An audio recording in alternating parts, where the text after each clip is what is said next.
各位朋友，台湾呢还是信佛信教的比较多啊。这个郑丽文上次参加了台湾的一个叫什么呀敲钟仪式的时候，那手里边红线一抖，还上了台湾的新闻好多天呢。说绿媒就说郑丽文心里有鬼啊，这个统派这边说就是说这个佛祖和郑丽文心有所感，是吧？郑丽文呢最近呢又参加了一个浴佛大典屏东啊。郑丽文怀着这个虔诚之心，作为一名佛教徒，郑丽文也信佛嘛，对全球的佛教领袖、各宗教代表齐聚台湾的屏东，说感到荣幸与感恩啊。这个郑丽文呢做了一个讲话，他说面对当前世界战火蔓延、人际对立加剧的局势，以及两岸关系带来的普遍焦虑，他认为需要以佛陀的教诲安定人心。所带领的团队呢始终倡导秉承善念、正念与同理心，愿追随台湾的佛教团体的脚步，向世界传递慈悲的力量。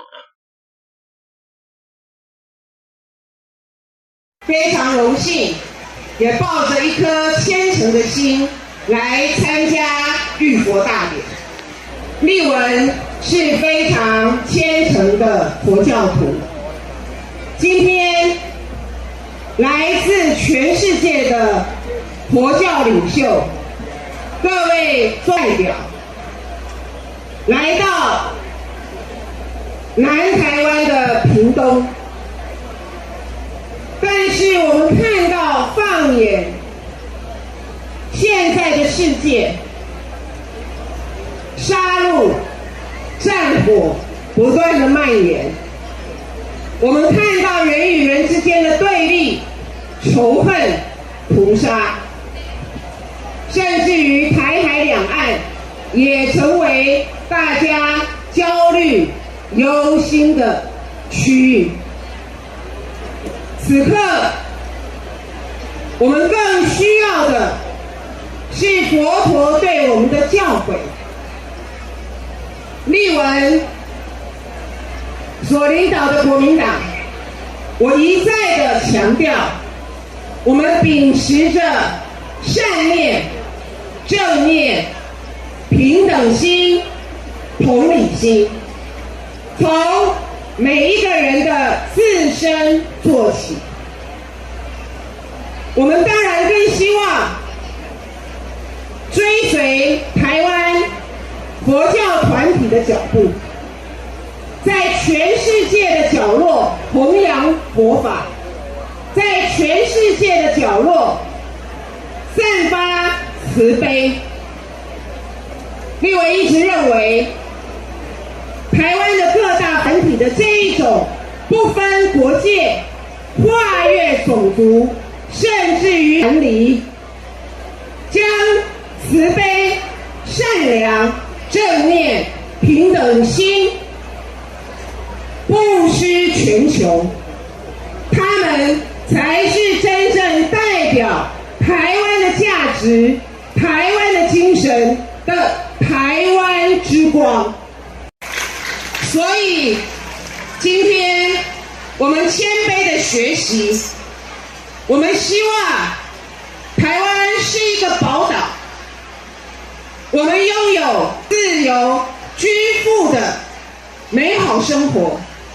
我们想把这样的正能量直至全世界，本着博爱包容的精神，今天我们不只要全力的缔造两岸的和平，我们也希望能够用善意跟爱意取代仇恨，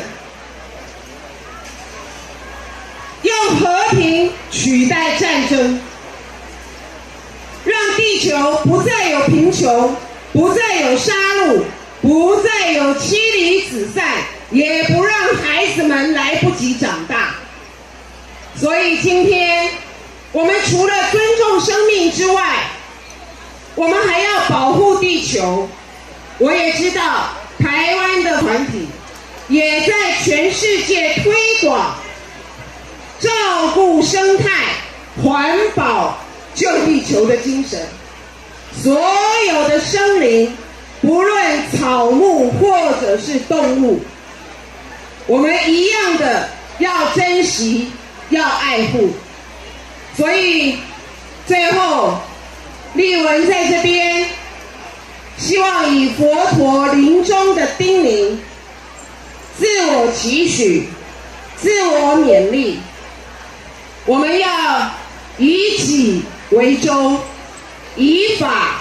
为舟，反求诸己，明心见性，度己度人。从我们每一个人的自身开始，我们每一位都是保护生灵、尊重生命、爱护地球的和平大使。所以在这边，立文也希望能够帮助我们消弭所有的成见跟对立，包括不同的国家、不同的人种，我们都能彼此友爱，互相帮助，共同的让我们所有的地球村跟人类成为一个和乐的大家庭。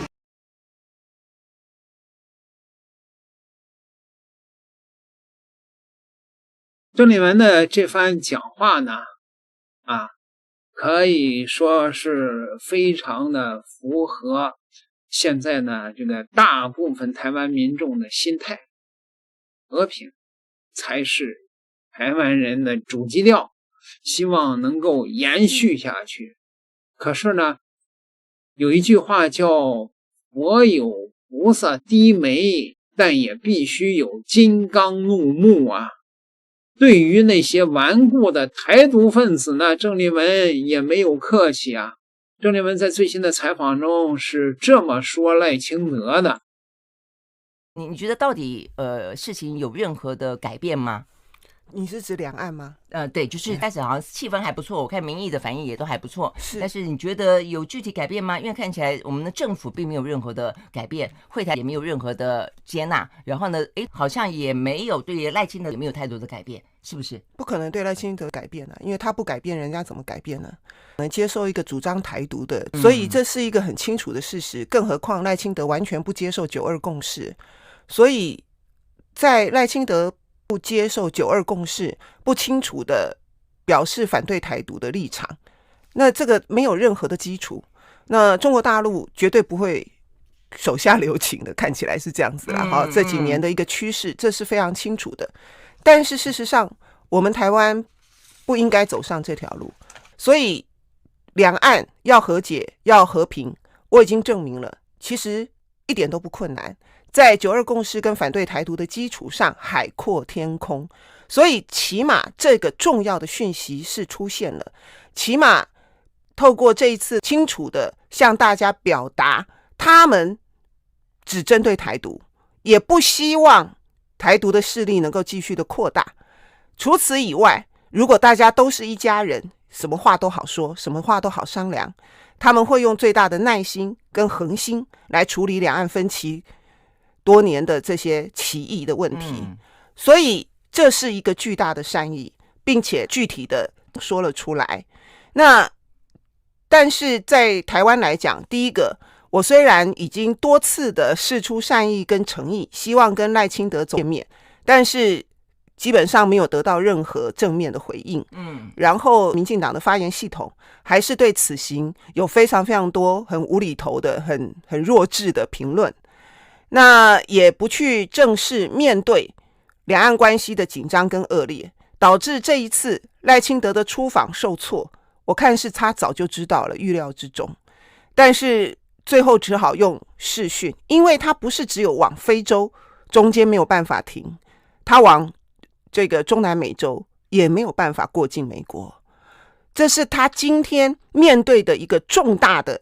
困境。一个重大的严重的限缩，但是他从来都是只检讨别人，不检讨自己。因此两岸当然可以春暖花开，很简单，就大家都知道答案就是28年要政党轮替。对待赖清德这样执迷不悟、死不改悔的台独分子，大陆自然不会手下留情吧。兄弟们说得好，点个订阅，咱们下集再聊。